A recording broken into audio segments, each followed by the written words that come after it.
And before you can say, I'm going to gouge out your eyes and then shit in your eye sockets, Stanley leaps off the wall, grabs the first mutt that comes at him, pins it to the concrete, gouges out its eyes, and then shits directly into its eye sockets. And then it got ugly. Hello and welcome to DarkMatch. I am the Penguin Emperor Mega Fighter Free, and with me... Well, I'm War Machine, and this show took forever to get started. I'm the Arrow. You know me as the greatest person to ever live, and for some reason I'm stuck with these individuals. Hey, it would be a privilege for you to be stuck with me because I am Tiphus, and you're all blessed to be around me. But anyway, it's time once again for this week's What's Iron Sheik tweeting. Who the fuck think the Ultimate Warrior has smaller brazen balls and corn dick? Give me a hell yeah! Yeah, just meh. I just want to know smaller raisin balls than what? Corn dick. Just say lol and let's move on. Yeah. Alright, this week or tonight we're doing this week's episode of Raw and SmackDown. And NXT and Superstars. What? No. So shut up, Bear. That's your job. Yeah, I started watching NXT 2 weeks ago, and then I stopped watching again.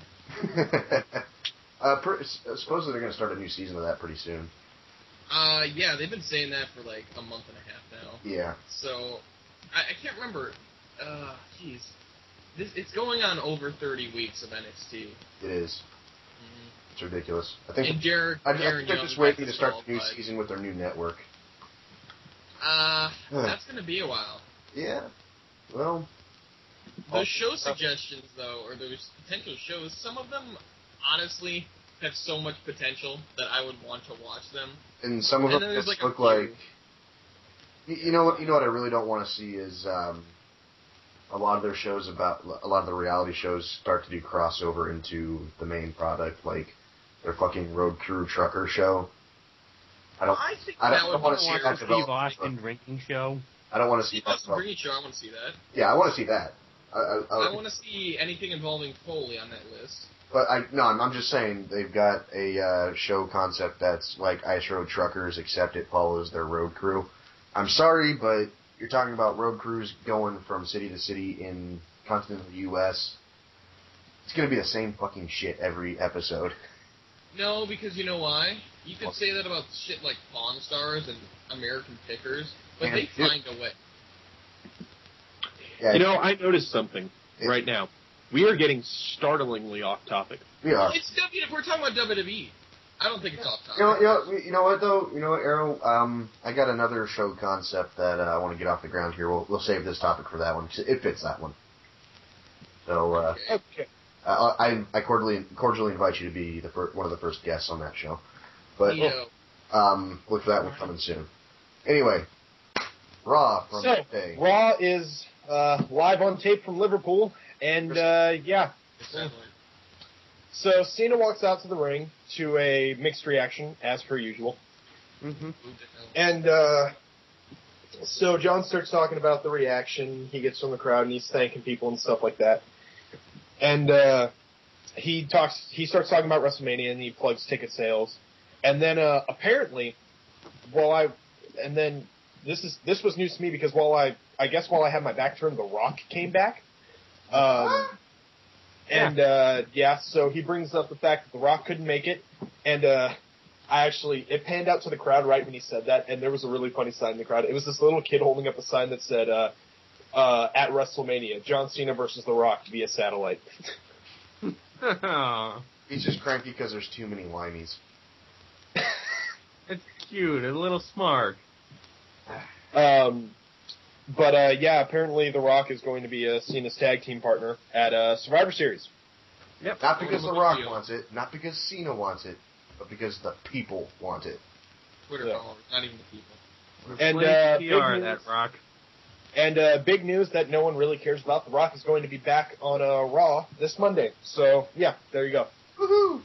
A lot of Out 3 hours. And then Outlaw Miz and R-Truth. And they start talking trash to Cena. Of course. And does someone else want to take this? No. Okay. So Cena brings up the fact that his partner is a future Hall of Famer, which really doesn't mean much because doesn't mean much. But I think he was talking about his partner for tonight. Yeah. It doesn't really mean much, but I ignored it. You look at all the present company in there, and they're all future Hall of Famers. Yeah, basically. He called them the 10th wonder of the world, though, so there's something. So, Miz and R-Truth start throwing out some reallys, and they say that, you clearly aren't tag teaming with future Hall of Famer because you aren't tag teaming with me, the me being Miz, or R-Truth tonight. And so they attack Cena, or whatever, and then out runs fucking Zack Ryder. Wait, what? Yeah. When I saw that, I was just like, "What? Hold on a sec. You mean Zack Ryder's your tag team partner? That's kind of cool." He was robbed after last week, and Cena's just like, "God damn, this man." Well, last 2 weeks, but you're right. But yeah, that's basically what happened in the opening. Nothing too spectacular. Your standard opening Cena promo, followed by run-in. I don't know. I mean, when I was watching it today, I didn't really care. It could have not been there, and nothing would have changed about the show. Okay. Wow, nobody's got anything else to say? I'm glad to see Zack Ryder in the main event, but really down on WWE right now. Well, Dolph and Vicky are walking backstage, then cut to commercial. Back from commercial, it's Dolph Ziggler versus John Morrison. Yep. Who gives a fuck? No one gives a fuck. That's it. Actually, this is actually important to note. Jomo did not job this match. That's not the only for. That's about the miraculous only thing about it. Yeah. Yeah. How do you manage to pull that off? Who'd he blow backstage for to get I'm that? guessing he finally broke it off with Melina. According to Z True Long Island Story. Or that he started supplying the steady stream of blowjobs that she is no longer there to provide.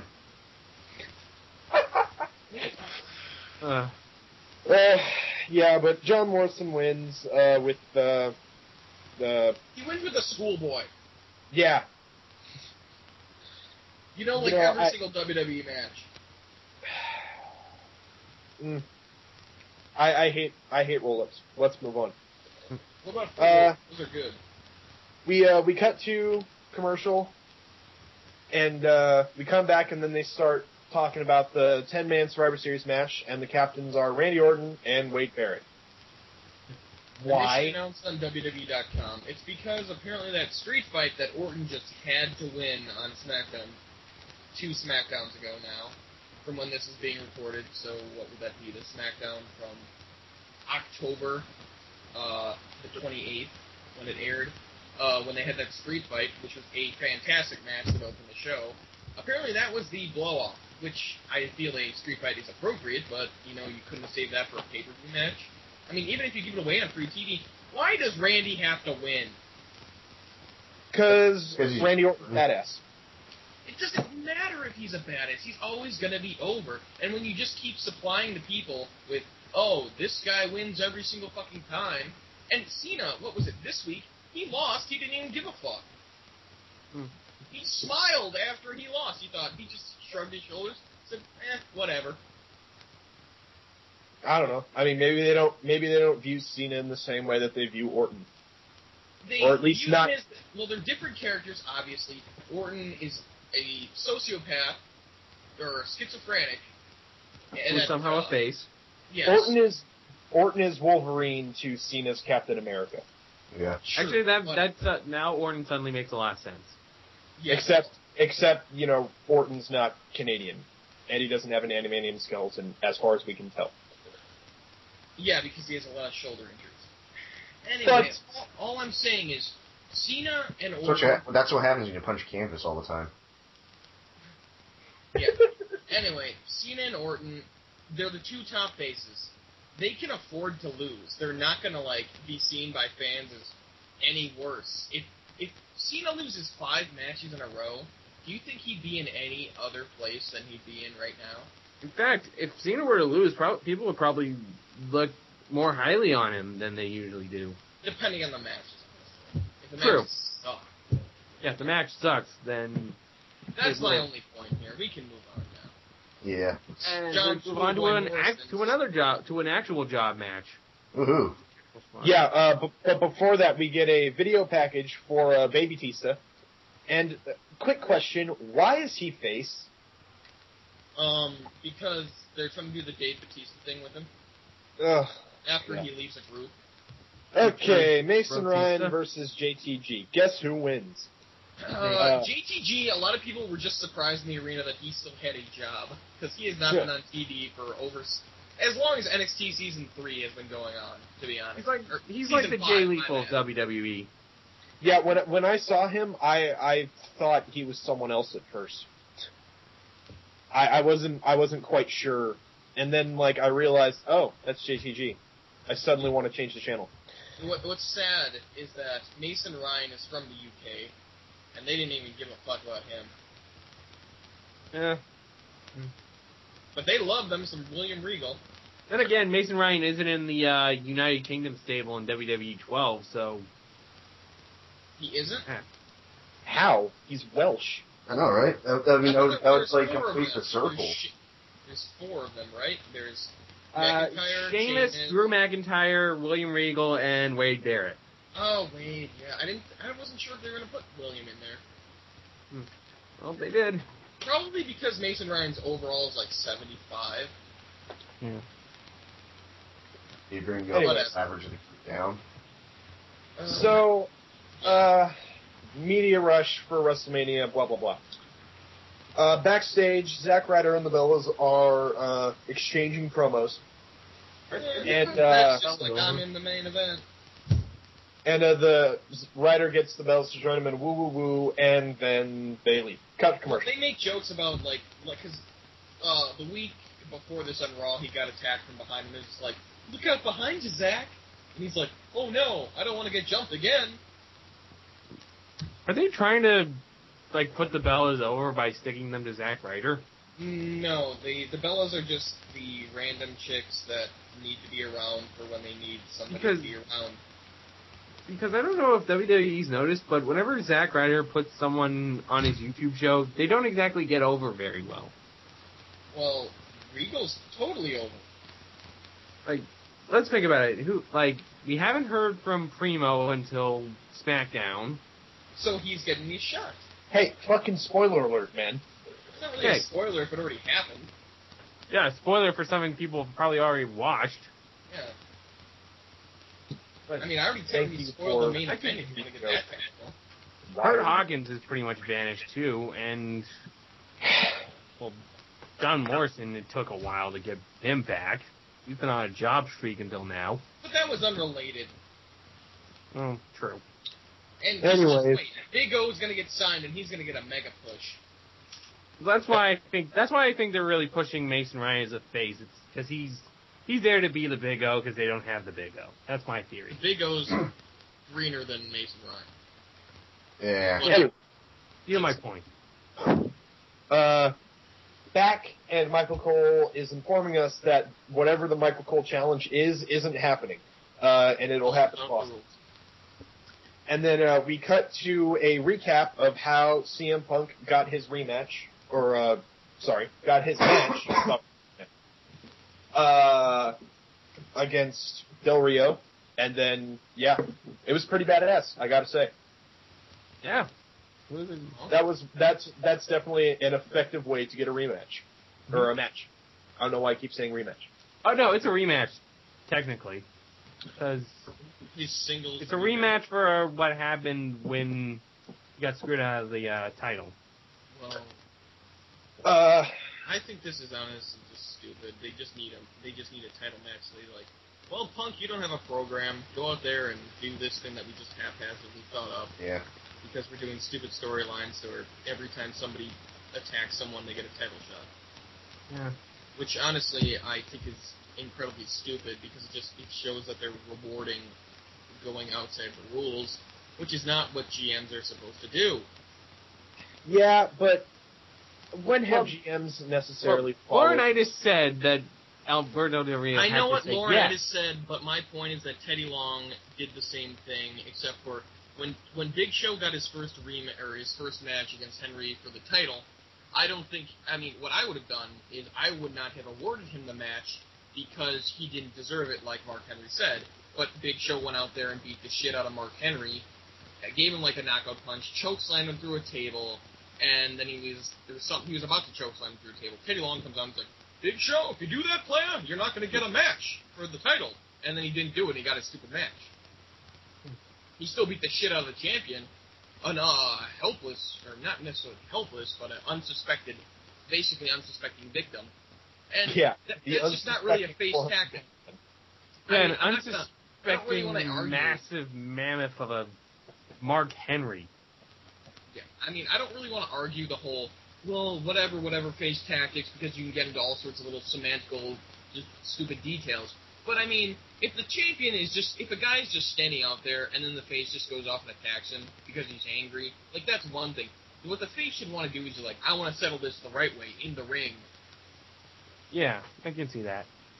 That's just what makes sense. Admittedly, with Punk, you can kind of argue that at least he's a tweener. Punk's never really been... Punk's not a 100% pure face. And Punk basically buried Del Rio. He caught him so off guard because Punk's promos are unscripted because he'll quit if they aren't. Anyway, we actually... Yeah, it's Del Rio versus Kingston next. And he's. Do we really have to talk about this match? These guys always do well together. I don't think I've seen them put on a bad match. I think this might have been one of the worst cross arm breakers ever applied. Well, yeah, but I don't know how really. I figured Del Rio pretty much has the float over down, and Kofi's a pretty agile guy. Yeah, there was no excuse for this being bland as it was. I just have no interest in Kofi, to be honest. I know that makes me the abnormal one of the group, but I don't know. He's a good wrestler, but he doesn't really have much in terms of a personality right at this point. Yeah. Well, ever since he had to drop his Jamaican character. Yeah, that's the thing. That was his character. He was Jamaican. Yeah. And he dropped it because his mom didn't like him being portrayed as a racial stereotype. Even though he keeps the theme, and the tights, and the dreads. And the last name. Yeah. But isn't that his last name in real life? I doubt it. Should we look it up? Yeah, whatever. And I don't know if it was the right thing to make a champion. Granted, Alberto is the singles champion, and you could view Kofi as a tag team specialist, whatever that means. That they always try and put over. I don't know if it was a good idea to have him be beaten this easily. Maybe the match could have given 2 more minutes or something. Yeah. But, it was fine for the moments. I had no problem with it necessarily. After the match, I forget, how did this set up to bring out Punk, or did Punk just walk out? Because I forgot. I think Del Rio reapplies the cross arm breaker. Yeah. And then, Punk comes out for the save. Yeah, and Punk was the most over guy in Liverpool, followed by Zack Ryder of all people.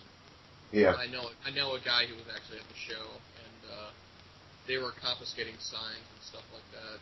Oh, right. I was wondering why you said of all people. I forgot. They confiscated Ryder equals rating signs. No, well, I think they stopped doing that because now he's on TV. But they started. They tried to confiscate signs, but apparently the people threatened to leave altogether, and they let them keep their signs. Right. Also, there was a guy this guy had floor seats that I know on another forum, and he was sitting next to the guy who was dressed like La Parka.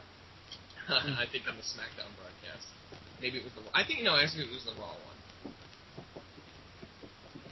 one. We basically get a bit of back and forth between Punk and Del Rio. Punk really caught Del Rio off guard, and it was blatantly obvious. Yeah. I think it's kind of why we love Punk. But it takes away from the match when he does it every time, though. It does. I'm not gonna lie. Just doing it too much, yeah. He took away of the back and forth.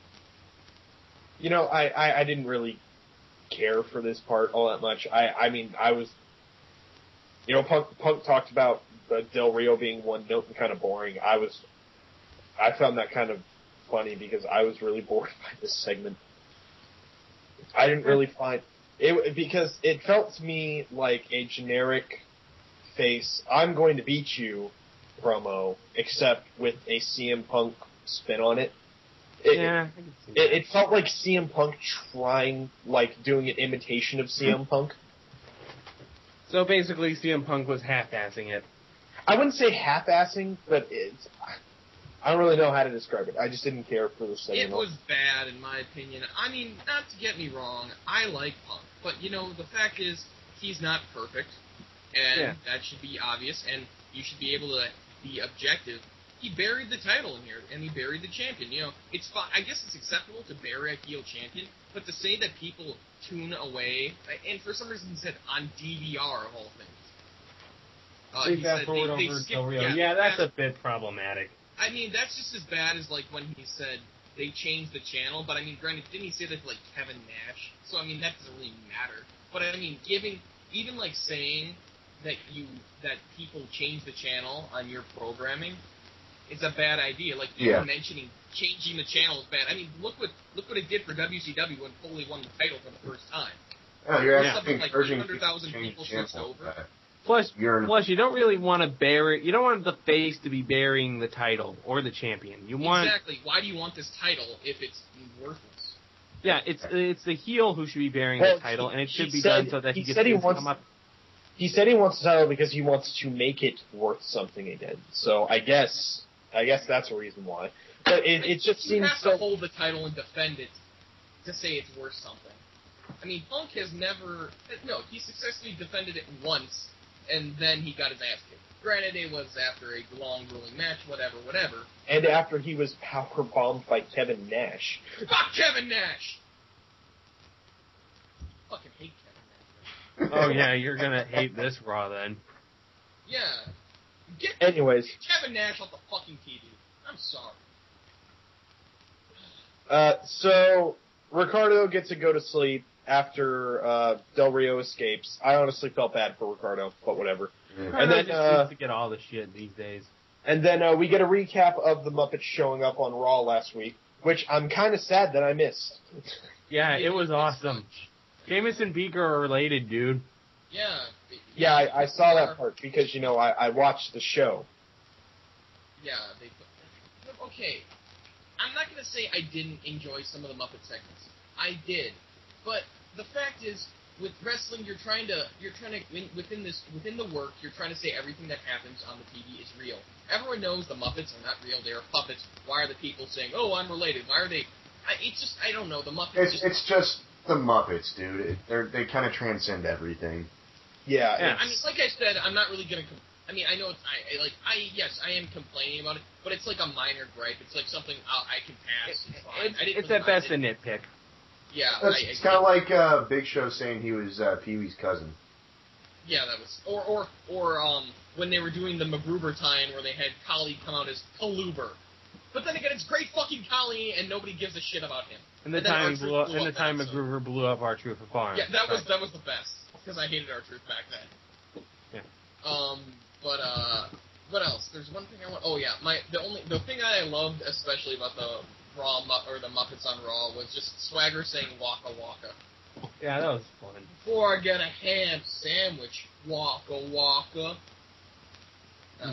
It's just coming out of fucking Swagger's mouth. Anything can sound. So, next match, Swagger versus Morella. Yeah, rematch. Guess what? Swagger wins. Let's move on. Yeah. La, Swagger wins. Even booking. So, God, this next part. We cut to the back, and Kelly is walking towards the ring in like a tight dress, and Jerry goes, "We're going to see Kelly like we've never seen her before." With actual ring talent? Hey, she's trying. Airbrushed to hell? She's trying. So at first, I thought to myself, Playboy, please God, Playboy. You're not going to get Playboy. But alas, I was let down. So she starts cutting this emotional promo, and blah, blah, blah, 5 years ago, started here, kid, generic. Then Beth and Natalya come out, and I wanted to stab myself in the forehead. Yeah. I hate this angle so much. I want to hear why you hate it, because I hate it probably for different reasons. I hate it because it is essentially just one big long, like, I have never... Woe is me, I'm so gorgeous. That, and they're just shitting all over Beth and Natalya every time. Have they ever won a single match in this entire feud thing? That's the Divas champion. Yeah, but they're still, like, outnumbered. 3-2. Yeah, but they weren't outnumbered until, like, 2 weeks ago. It was even. But so really, the faces are using heel tactics here. The numbers game. That pack of dogs mentality. Yeah. It's basically proving the heel's right. They have to fucking come out there in mass just to beat the two of them up. My problem with this is they basically just, they've lost their edge by just this whole, we want to make you cry. Okay, this whole, fair enough. What is this about crying? No, before it was about proving you were better, before it was about, you know, being a better worker, but then I think WWE realized that we're actually telling the people who aren't smart enough to notice that Kelly and people like Alicia Fox aren't all that talented compared to Beth Phoenix and Natalya, so they're like, well, shit, we've got to change this angle. So, yeah, it's basically like they realize, you know, the heels are kind of right. Maybe we should change it so that they're more vicious.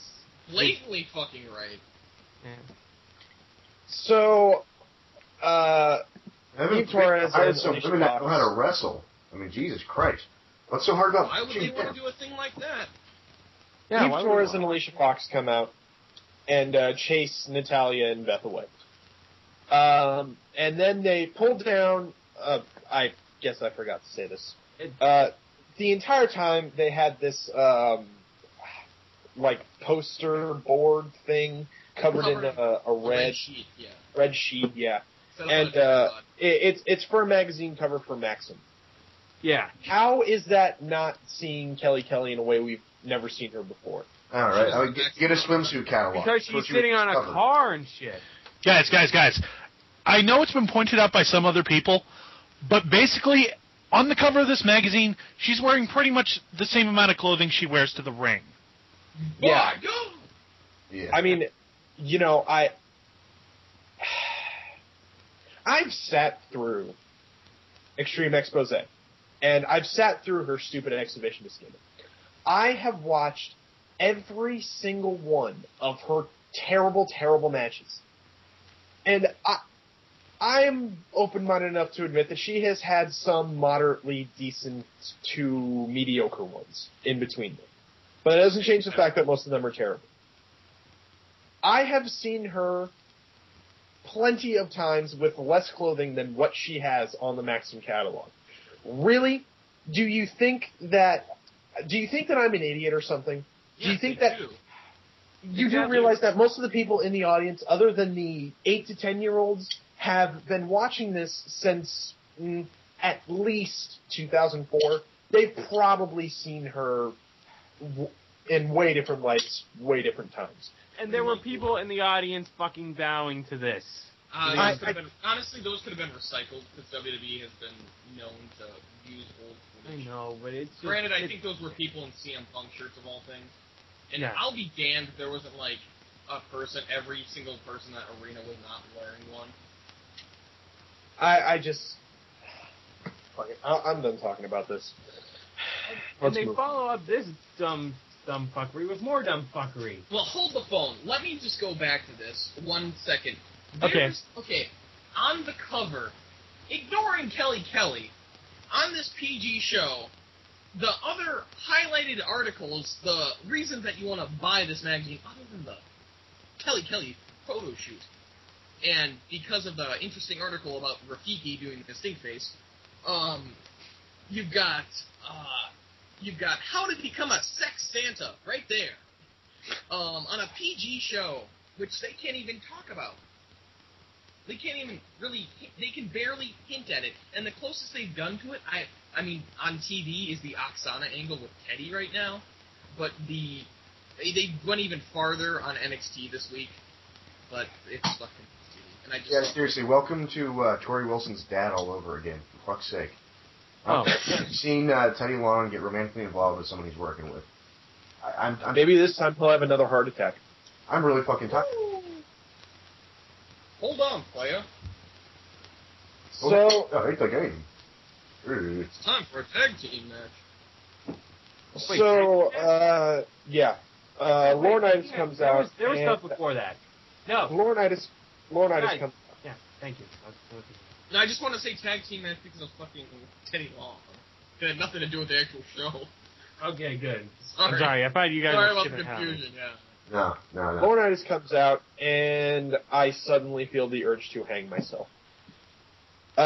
He talks about titles and shit. I don't care. And then out walks Kevin Nash. You know, at first, I thought that Kevin Nash wasn't going to be around for long. I thought he was going to be around for that brief thing they did at SummerSlam, and then that was going to be it. No. But now it seems like he's going to stick around for a lot longer, and he's going to be feuding with Triple H. And, I don't like that. I don't like that one bit. No, sir, I don't like it. And there are only Mr. Horse. For the most part, there are only two things notable about this speech. One is he mentions how he said Triple H denied the idea of reforming the Clique. But seriously, Nash, pay attention here. Michaels is retired. Scott Hall is a recovering alcoholic. X-Pac's X-Pac. Ric Flair's in TNA. X-Pac is doing well for himself in an indie league. What? Oh, yeah. I was filling in the lack of information on X-Pac, saying that X-Pac is doing well for himself on an indie league. Well, yeah, but is he officially part of anything? But Ric Flair's in TNA. No, I think he's just. I think X-Pac is just going around to wherever we'll take him, and he'll put on awesome matches and then leave. And arrive. Kevin Nash is a man of 1,000 quad tears. Yeah, and there's just incredible. And Ric Flair's not in the Clique, no matter what. No, he says. he's in the Clique. And the way Kevin Nash put this was he used the TNA version of the Clique. I told Hunter we should get the band back together. I mean, I know that's a general term for like getting your group back together, but when you went by actually the band at one point, it was kind of a poor turn of phrase. Yeah. The only other notable thing about this was the idea that Kevin Nash takes advantage of children. What? He said, I remember the line he said. He said that he said, I took you in like a scared child and I took advantage of you. Yeah. So yeah. I should have buried you the second I saw you, but Sean was watching on the monitor, and he said he liked you and you were cool. But now, after 20 or some odd years, I've decided, Hunter, you weren't cool. So I hit you in the head with your own sledgehammer. And I texted myself. So, Pedo Nash. Creeper Nash. Okay. It was a message from my latest acquisition, Kevin Nash, and I'm John Laurinaitis, Executive Vice President of Talent Relations, and the interim Raw GM. Yep. Kevin Nash tells Triple H that he showed him how to play the game. Promo's over, Nash leaves. We get a Brodus Clay video package, and someone says he's going to be making his return to Raw. Oh, he was actually never supposed to. He was never on Raw, was he? He was always a SmackDown guy. And I thought, as much as I wanted to actually see him debut on Raw, I guess re-debut to WWE in general other than Superstars, but re-debut on Raw, I would have liked to see that they're saving it for next week because I'm guessing they ran out of time due to changes. I thought the reason, obviously thought of real quick reason of John Laurinaitis saying that Brodus Clay's not debuting after Otunga mentions him. He's supposed to debut this week. John Laurinaitis says, I'm not going to debut him in Liverpool because he's too special for these people. Oh, he's too special for England, huh? Yes, I thought that was a good reason. That was a good way to get both of them heat. And I thought that worked. I mean, yes, it's cheap heat, but I thought it was a more creative way than saying, not in front of these losers in Liverpool. All right, let's move forward. Yeah. Otunga's backstage. No one gives a crap. Miz and R-Truth versus John Cena and Zack Ryder. You forgot about the Punk beating up, or getting beat up by Del Rio. No one cares. Oh, okay. Agreed. I didn't like this match. Yeah. I mean, really, it seemed like they lured me in with the false promise of Zack Ryder getting to be awesome and getting the win, only to have Miz and R-Truth pull one out and take it. That's not to say that Zack Ryder wasn't awesome during this match. He didn't get the win, but he was still awesome. Well, yeah, but is this how they think they're appeasing us? Hey, we show you the guy you like, but guess what? He lost. I mean, he lost by shenanigans, though. So. Well, yeah, but still, I don't know if that's worse or better than just getting pinned. It wasn't even him that got pinned. We've seen it. Both are still incredibly annoying. You know what? I do kind of like this the setup they have, just thematically speaking, because first of all, you got the faces, you got a tag team of the guy who's most beloved with the marks, guy who's most beloved with the marks. Put them together, you pretty much got 99% of the audience on their side as a whole. On the other side, you got the heels, who both have a reason for wanting to go after one on each side. Miz has his whole rivalry with Cena, and R-Truth does not like Zack Ryder at all. When was this established? Yeah, I don't lost. I don't recall this happening. I've got to say, that is some Matt Stryker level of bullshit right there. Bravo, sir. You've achieved it. What? I see things where they don't exist, so what? Yeah. You want to know what else that's called? Being insane. Let's move on. Miz and R-Truth win, cuts credits. Let's move to SmackDown. Oh, I guess we have to have closing comments on Raw. It sucked. It was okay. I liked it. I didn't like Raw. I felt like my time was being wasted. And, it's one thing to have just and I don't even, every second I felt like I could not be watching this, and I'd be so happy right now. But I felt my energy being zapped out of me. It was just like I was growing older every minute I was watching this show. I think I have a few gray hairs now because of it. I agree. This was fairly dumb, and I'll tell you why. 2 weeks ago, Cena beat Miz and R-Truth single-handedly. That was a week ago, actually. Whatever. By the time we're recording, it's basically, 12 days? Yeah, okay. Rounding up, that's 2 weeks. You know what? Whatever. Anyway. Point 2 Raws ago, beat them single-handedly. He wanted Zack Ryder. Didn't get Zack Ryder. Zack Ryder never ran out, never happened. But he still beat them single-handedly. And granted, it was by DQ. Why did they even need to do it by DQ? Firstly, why did the heels even have to go for a DQ? They had the upper hand. They could have just done the little Jimmy's finale. And two, this week, they screwed up the finish, and I'm pretty sure R-Truth has a serious concussion after taking a horrible bump out of the ring where he smashed the back of his head. Yeah, that And he didn't. was just out of the match for an extended period of time. That didn't look healthy, I gotta say. And then he screwed the finish. I don't blame him for screwing the finish, which they had to do again. But I mean, because of what happened before this, I don't blame him for screwing it up. But nevertheless, it still happened. And then after the match, Cena loses to the guys that are he's going to face with The Rock at SummerSlam. And they use some trickery, some chicanery, and he's just like, oh well, no big deal. Yeah, we complained about this the last time we did a week in review for Raw, for WWE.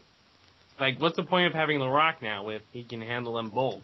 Well, exactly. The point still stands. I mean, because nothing was really accomplished other than, yeah, they beat him, yeah, they cheated. Who cares? Because that's what they're supposed to do. In terms of overall storyline, it's not exactly helping. In terms of being entertaining, sure, I guess you could find the idea of... My point is that I don't care about Miz and Truth right now. They're not a threat to anyone. Yeah, I can see They're that. not a threat. Cena and Rock are the only thing that is prevalent in the match at Survivor Series. The people that they're facing against, they could be anyone. It doesn't matter who they're facing. Basically, everyone wants to see if The Rock is going to betray Cena or if Cena's going to betray The Rock. Which, if anything's going to happen, it's going to be Rock betraying Cena. Because Cena's the face. Yeah. Or because WWE's too chicken shit to have him betray The Rock, even though he's just going to be the heel in the match by default anyways, because no one's going to boo The Rock.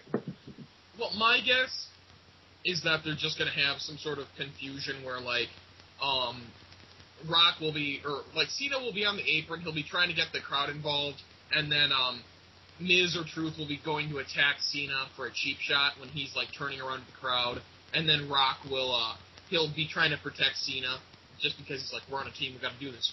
But, instead, Miz or Truth ducks out of the way, hits Cena, and Cena's like, oh, that's how you want to play it. And then he's like, you motherfucker, but PG. And then, pretty much. I can see that happening. That's the way Mr. Falcon. It doesn't matter if it's predictable. It matters if it's done right. And that's the right way to do it. One of the few right ways to do it. Yeah, I'd agree. But I think we're done talking about Raw. Let's talk about SmackDown. Now, you want to talk something that was meh? This was, for me, I was not really... Nothing held my interest for this SmackDown. No. It was a fine show, but it was very bland. Yeah. Yeah, well, you could say that about any SmackDown episode. It was competent, is what it was. 2 weeks ago was... A week ago was good. 2 weeks ago was really good. Yeah. I thought they've all been really good. This one was just not as good. That's the best I could say was that it was competent, and that's it. I have no complaints about it. I didn't really have any problems with it either. Randy walks to the ring, and they show footage of the street fight. Mm-hmm. At least he put it over. He basically talked about how Orton's a one-man team, and he doesn't play well with others, and blah, blah, blah. And he doesn't take orders from anyone, so he might as well be the leader anyway. Yeah, basically. It's I love Orton, and, I don't really... I don't get some people's complaints about him, but I do understand one thing. His promos are some, the most boring shit. You could copy and paste every single promo he's ever had, and just... During the current gimmick. Yeah. Legend Killer. And, it's pretty much the same thing over and over and over again. Well, that's my complaint with him. I think he's one of the most competent workers, and I think ever since he's calmed down, doing his, basically taking advantage of what he was doing backstage. Yeah. And the DVD, the Orton DVD, which I had, who would actually want to watch this? I watched it. It was pretty good. I actually found myself enjoying learning about Randy Orton, of all people, which I had little to no interest in before this. And I recognize that he is a really good worker, and he deserves the praise he gets, but I don't think I think he needs just a different character, but I don't know how you can really transition out. Oh, yeah, one day I just stopped hearing the voices. Yeah. One day I stopped being a sociopath. I just woke up one day and I decided... Maybe have him lose a wrong. match. Maybe have him lose a match and just, like, disappear from TV for a while and then have him come That'll back. never happen. Never I happen. know. I'm Have being him very come back hypothetical like here, Dude but, like, have him lose a match and just go to, like, a mental hospital for a Or while. rehab. Not the rehab. asylum. Yeah, an asylum. That's my mean. But So he starts running down the laundry list of people he's going up against. He said he doesn't mind beating up Cody Rhodes. He doesn't have a problem sticking his foot in Christian's mouth or something like that. He said he doesn't know Swagger or Hunico at all, but they got in his way, so now they're about to get caps busted in their asses. And he starts to say something about Barrett, and then Barrett comes out, and I feel like I've been talking a lot. Someone take this. Well, Barrett just noticed that he didn't say anything nasty about him. That's really what it sounds like. I'm a natural born leader. You're not. I led British. 2 groups to mild success. I wouldn't even no. The core wasn't even a mild success. Okay, no, the core produced 2 first-time Intercontinental Champions, and it produced a long reign of tag team champions. I guess. Heath Granted, Slater. those belts mean nothing. Heath Slater. Heath Slater is Yeah, a moron. Heath Slater, your argument is invalid. I hate you, Heath Slater. I hate you. You've invalidated everything I've accomplished in the WWE, Heath Slater. You are the antithesis of humanity. I don't Smoke remember, that synthetic pot bullshit. I don't remember who told me this, but there was an interview in I think WWE Magazine. Someone asked Wade Barrett about Heath Slater, and he said, "I consider myself a very intelligent man, and Heath Slater is like the dumbest person I've ever met in my life," or something like that. Yeah. Exactly. I was just like, "That's awesome." Even if I was like, even thank you. that may be in kayfabe, but that's still awesome. No, it's not kayfabe because It's not. he doesn't. He doesn't. I mean, he didn't have to say that. He could have put Slater over. I mean, out when they're in the ring, he doesn't act like that. And plus he even says so on Twitter. He's just like when just after they kicked Zeke out of the core, and and Slater switched from trunks to tights. He's just like, if Heath Slater does not shut up about his new tights, we're gonna have to start giving him the old Zeke treatment. Yeah. Heath Slater. Heath Slater, quit sending me that picture of you drawn like a girl and tell me what your hotel room number is.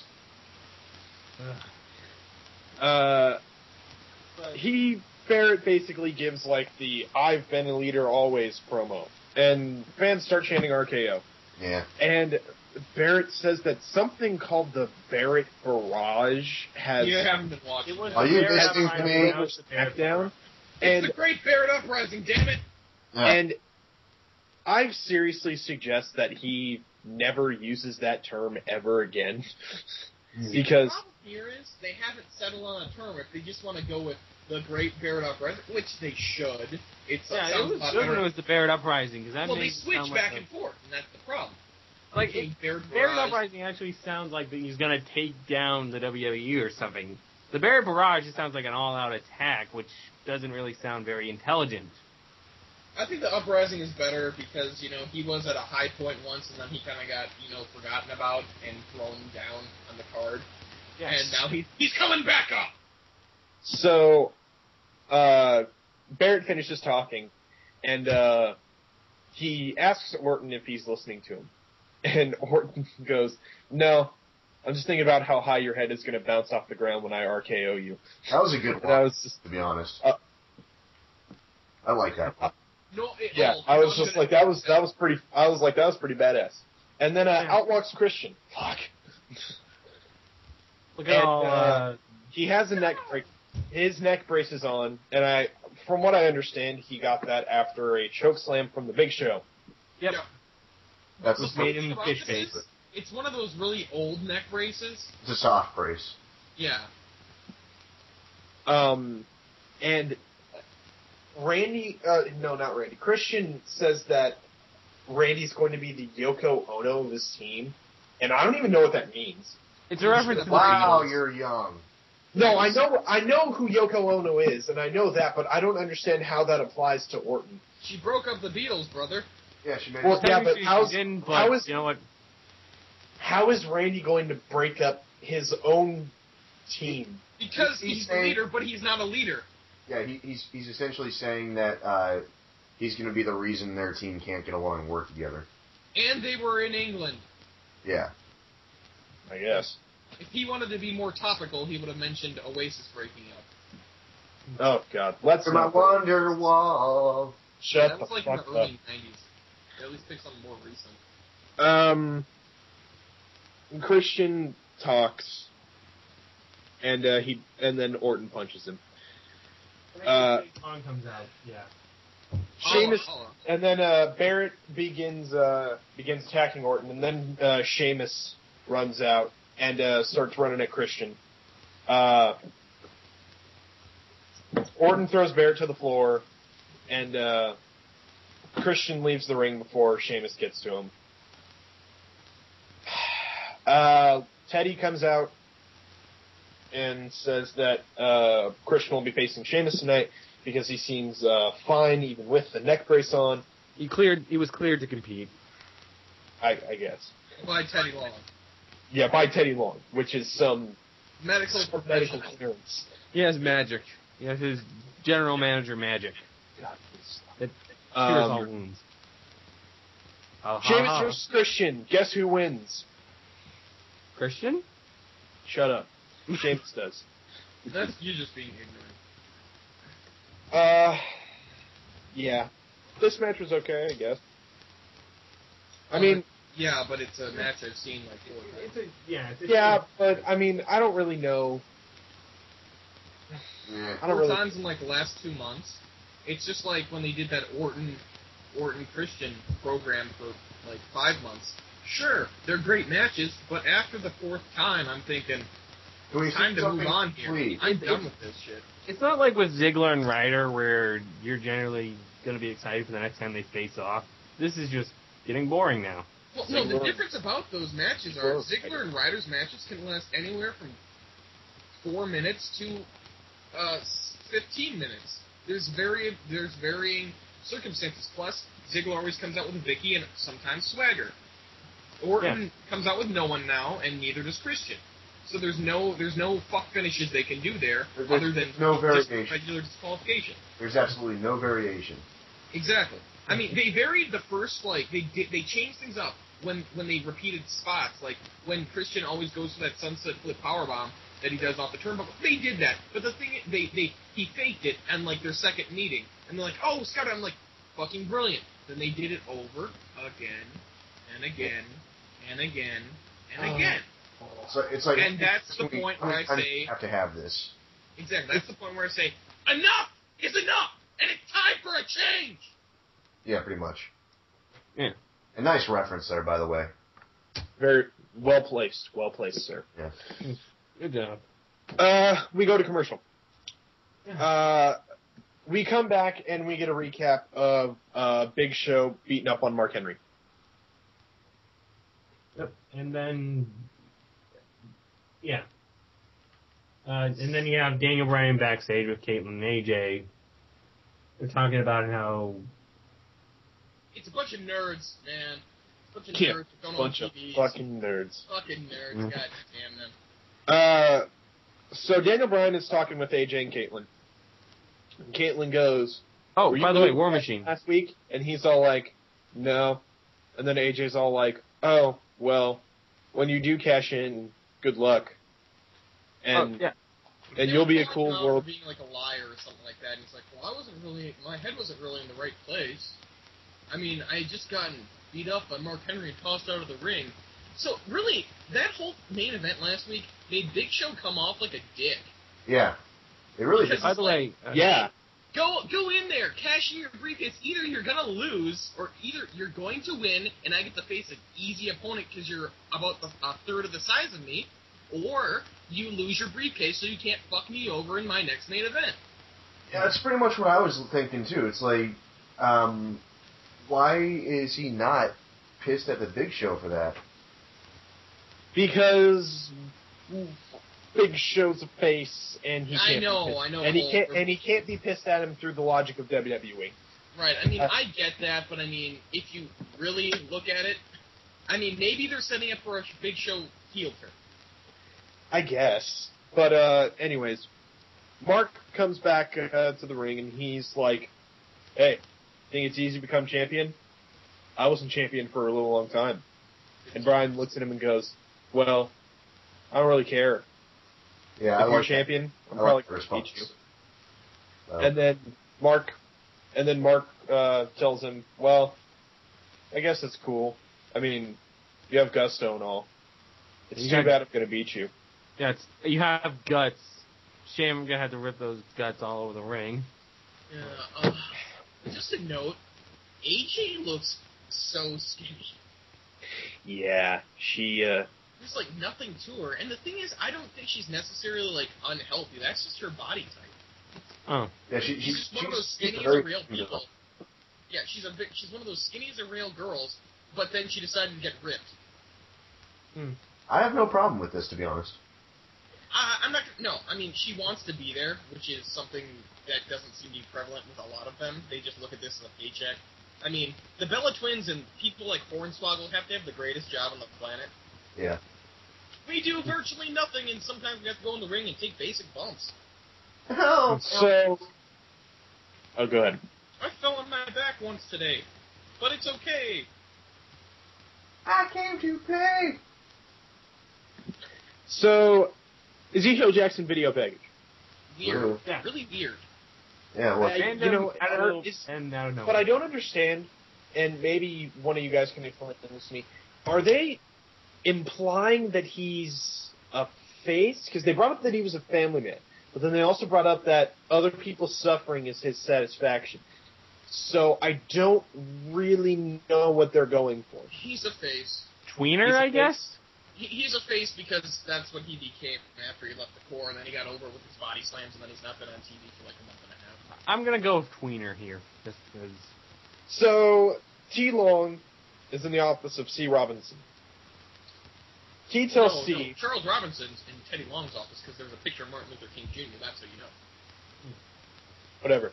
Why would Charles Robinson T tells C that he's doing a fine job, and that he's going to be reffing, and that C's going to be refereeing the U's match. Little Nate.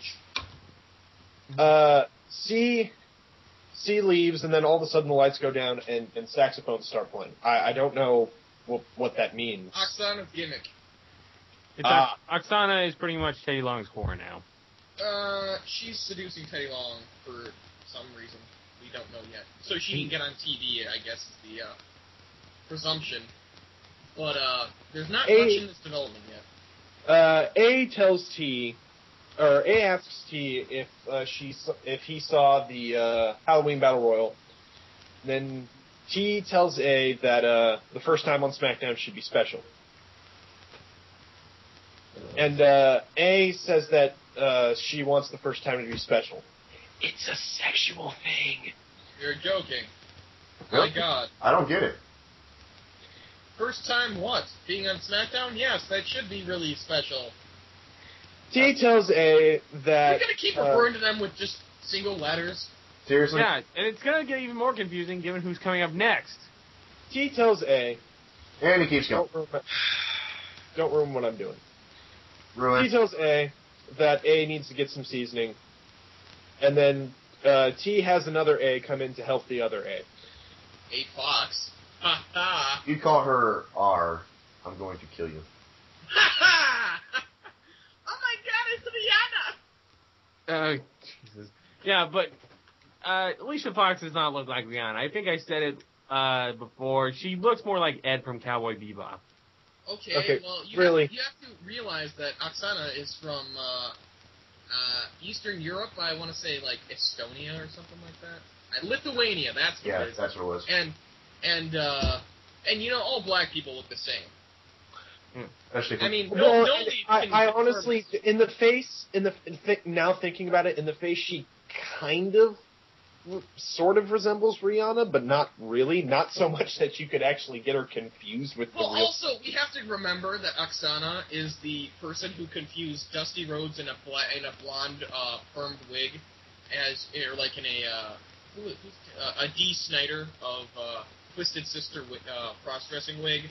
Well, that is great. That is what Dee Snider looks like. Yes, I know, but that was like his type of hair wig. I guess it was getting a little too specific, but yes, So, he was Dusty Rhodes in a wig for her aunt, and then they took the $1 million belt. Yep. So A kisses T, and then A asks A if she can teach her some positions. It's a lesbian thing. Or it's just another sexual joke in general. Anyway, my point is, Oksana has terrible vision. Or is it complete? T looks at A's ass as she leaves. Cut to commercial. And Teddy Long, it was creepy because he was perfectly frozen. Like, the camera kind of revolved around him a little, but he was just a statue until Alicia Fox snapped her fingers and brought him out of the trance of Oksana's ass. So he was stiff, you're saying?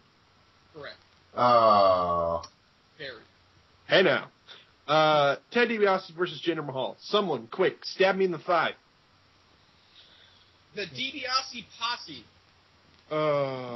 Yeah. We're open for a YouTube show out of that. Anyways, yeah, Ted DiBiase wins. Cut to commercial. Mark Henry versus Daniel Bryan. Hey, guess who wins? Jesus. Mark Henry. Yep. So Mark Henry starts beating up on Bryan after the match is over. Oh, I guess we should talk about the match. It wasn't all that great. It had its moments. It had, I guess. Daniel Bryan managed to lock in the bell lock at one point then. But unfortunately, Mark Henry is, in fact, the world's strongest man in kayfabe. Woohoo. And, well... I think I remember something now. I do remember something. Michael Cole saying that Mark Henry looks angry. Which I remember saying, like, Mark Henry always looks angry. Or like he wants a big sack of flapjacks. It's fat. Thanks, I never would have guessed that,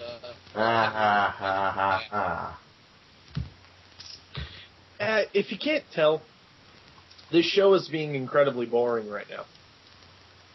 Not this show, SmackDown. Yes, we are the pinnacle of entertainment. Yes. That's right. We're freaking awesome. Every single. Love me. I can't even put the proper amount of energy I should into this. I don't know why. Because normally even mediocre shows can get at least the littlest amount of energy out of me. I mean, about the only thing I really liked about the match is that Daniel Bryan never really gave up. He was the quintessential babyface here, which was the great. underdog. Yeah, but you know, let's not call him that because we might confuse him for Rey Mysterio. That's that joke next that he stuck with Rey Mysterio's old gimmick. Oh, you know, when he ran around in WCW without a mask. Oh yeah. He looks like a 10-year-old. Kurt Angle wants to play with him. So, anyways, Big Show versus 3 jobbers. Hey, one of these men was Tom LaRufa, the French Stallion. Yeah, Big Show versus 3 jobbers. Of course, he was the one who looked like the biggest pussy by running away. Winner. But he was told to do that. Well, he's French, so... Yeah, you can't hold that against him. Okay, if you've ever... Okay, go out there and find Lance Storm's World of Hurt. This man is the greatest wrestling character possibly of all time. He is hilarious. Winner, Big Show. Obviously. Why? Divas match. Tamina versus with Rosa Mendez versus Alicia Fox, and for some reason, the called her Alicia the Howling Fox. Did the ring announcer say that? And Backlash is still very much offended that Alicia is wearing one of her relatives. One of his relatives. Probably not even real. Come on.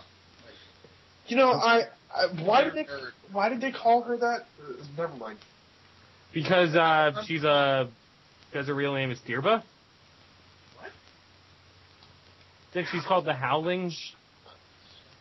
Ugh. Alright. But Tish, I don't know. Yeah. So, Tamina and Alicia have some back and forth. Yeah. Natalie's on commentary. Oh, yeah. She wasn't Probably the only there. positive so far of this. Alicia Fox wins. It was the Divas match. It was a Divas with a jobber entrance. Yeah. I'm And hoping. for some reason, Rosa Mendez was out there. Yeah, she just showed up. She's allegedly friends with Tamina. Sheamus is being interviewed by Matt Striker. Woo, woo, woo. He says that you have a tendency to be a hothead. And Sheamus says, I don't know what you're talking about. I'm a nice guy. And, yeah. And this was news to me, what followed afterwards. Apparently he presented an award to Justin Bieber at the MTV Europe Awards show. Yeah. Yeah. I'm surprised Bieber actually showed up to those. And they gave Best Male to Justin Bieber. I don't know why he was even nominated, but Because he might be the father of an illegitimate child. Guys, two things. This doesn't matter because, one, it's MTV, and two, it's MTV Europe. Yeah. That's for true. interrupting again. The only time MTV Europe was relevant was when Metallica played So What and Last Caress live on TV after they told them not to swear. That was about it. It was like a modern day The Doors. Exactly. Sheamus stares Matt down, cut to commercial. And then we get Epico, with Primo! and Primo. Found something to do. yeah, He has a Primo's job? actually doing something now. Yeah, he's still at the shop. Versus Oh. the Usos. Interesting thing to really note here was that Primo and Epico, or Orlando Colon, or Tito, as he's been going in FCW, was actually involved in a sort of major stable down there, the Ascension. Not really important, but yeah, it was interesting to note that they actually, like, I was wondering if they were going to mention that they looked kind of similar, especially in the face. They actually mentioned that they were actually cousins, which I thought was interesting enough, because I didn't really think they'd acknowledge that, especially after I think they Carlito. would. This show is still going on. Yes, it is. Yep. Winners, Epico y Único. Because the Usos really don't have characters established. Yeah. Last match of the night, thank God in heaven. Randy Orton and Wade Barrett in a captain versus captain match. This match Uh, happened. They're winning at SummerSlam. I smell a sitcom. You know, I didn't think this match was that bad. No, it wasn't. It wasn't. It happened, is what it wasn't was. atrocious. It just wasn't. It was a TV match. Yeah, pretty much. And it was a TV match that knew damn well it was a TV match. Yeah. And, you know, I thought it was okay for what it was, and when I say thank God, I just meant, like, this match has been so boring, and, like, the show's finally over, and at least it was somewhat of a payoff for having to sit through all the previous bullshit. And yeah. Sadly, we got our finish of Barrett putting an old boxing trick of thumbing the opponent in the eye, and then he rolled him off. Yeah, he thumbed Orton in the eye and rolled him up. Which the thing is, this isn't even illegal in professional wrestling. Raking the eyes and eye gouging has pretty much been legal especially WWE, pretty much forever. Granted, it's earlier done. It's a gray area. But the It's thing definitely one of those, the ref doesn't encourage it, but he's not going to throw the match out because someone did it. Well, exactly. It's Exactly. just And a the thing regular is, old dirty move. it was an intentional poke in the eye, and it's kind of hard to tell him that it was intentional. And then the thing is, Booker T is just going on like, this is the worst crime of humanity that he's ever seen. Oh, dude. What he should remember was that he was part of the War Games 2000 in WCW 2000, where Vince Russo was in the War Games, and for some reason there was more people than necessary in said match, and Kevin Nash won for no reason. I honestly, you could have just left it at Booker T was in a War Games match in WCW. War Games 2000 in the triple tiered cage, mind you. You could have just left it at that, and you wouldn't have even needed to clarify what you just said. That's all you had to say, and people would have just agreed with you. Okay. I could go on about that match for longer than the match existed. Wade Barrett wins, we cut to credits. SmackDown? Credits. There's no credits on that. It sugged. This week was just Good God in Yeah, heaven. I couldn't even really pay attention to it. It just... I'll give SmackDown this. As boring as it may be, it normally provides fairly decent wrestling, if not very good wrestling. Jesus. I was dying throughout watching the show. And because I missed it last night, I had to watch Raw and then SmackDown back to back. So I got no time in between to filter crap out. You're the man now, dog.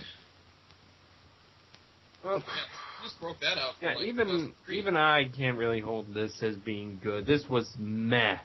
Very still boring. better than whatever Raw and TNA had to offer, and that's saying a lot. It's like they got some ideas to get them into Survivor Series, but they're not really confident. I wouldn't even say that about... At least Raw, there was something I could remember about it. It may have been crap, but at least it was memorable. What did you not remember about SmackDown? Pretty much, I found it to be very much a boring ride the whole time. It was just like, nah. No, I mean, I remembered most of it. You get my point. Nothing really sticks out. You weren't too involved in it. I mean, neither. Yeah. I mean, personally, I could say I wasn't too involved in either. And SmackDown has been like the best show on, wrestling related, nationally syndicated. Yeah. And that's saying a lot considering people usually point to Raw, being that it's live, anything can happen. But that has not, I mean, granted, it wasn't the case this week, but it's sucked either way. Raw has been just god awful. And also, Cody Rhodes was not on the show.